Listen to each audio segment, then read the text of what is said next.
yun, yung parang naniwala ako sa promises. Yun yung masakit. Pero okay lang, ganun talaga buhay. So, ina-accept ko na lang kasi wala naman akong choice. Paano yung moving on at saka yung healing? Ay, yung healing, mahirap yung healing. Siguro mga 3 months akong tulalay. And not questioning the Lord, pero parang sinasabi ko lang sa Kanya, tulungan mo ako to move on. And anong gagawin ko? Kasi yun ang mahirap sa pagmatagal kayo nagsama eh.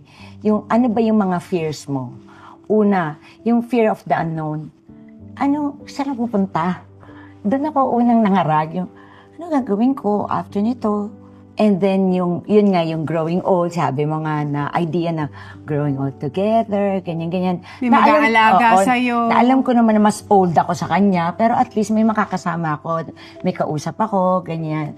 Meron akong caregiver. Caregiver. Mag-aalaga sa'yo. Caregiver na pogi. Ganyan. And yun yung mga nalungkot lang ako doon sa part na yun and nahirapan na mag-move on. Kasi nga, 10 years din nakasama mo physically. Di ba mahirap yun na may katabi ka for 10 years, then isang araw parang may hangin dito, wala ka ng katabi, di ba? Yes, parang naging line ko yan sa pelikula. Yung parang ang tanong ng isang babae is, how do I unlove you? Paano kita hindi namamahalin? Pagkatapos nung lahat ng pinagsamahan. Ang hirap. Kailan may stop? Kailan yung one day magigising ako, hindi na kita mahal? Oo. Ang grief, once na mag-end ang relationship, you go through grief. Yun yung may disbelief, anger. Yan yung disbelief, yun talaga yung, hindi ako makapaniwala. Nangyayari ba? Totoo ba to? Nangyayari ba to talaga? Parang panaginip, ay wala na. Oo.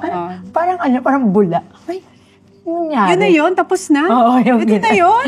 Tapos pangalawa, di ba, dadaan sa anger?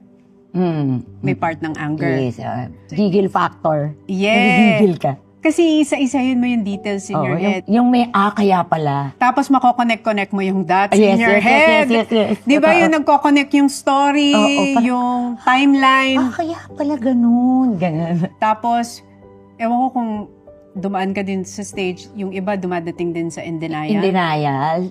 Yung Hindi na parang- ako dumaan sa in denial. Tinanggap ko na lang agad. Tapos, madedepress. Oh, shucks, nangyayari nga to. Yes, totoo yan. Pero ako bumangon kasi ako agad. After nung natulala moments, 3 months, ika-4th, nag-zumba na ako. Nag-zumba Gagawa ka talaga ng paraan sa sarili mo eh. Wala kang choice eh. Parang sasabi ko sa sarili ko, Martina, parang kang tanga. Bumangon ka. Ganyan talaga buhay. Pumili ka ng bata. Ganyan talaga. So, bumangon talaga ako. Sabi ko, mag-zumba ka, ganyan. O, ayaw pang zumba, mag-gym ka. O, gusto mo gym. O, mag-aerox ka, gusto mo, mas mahirap.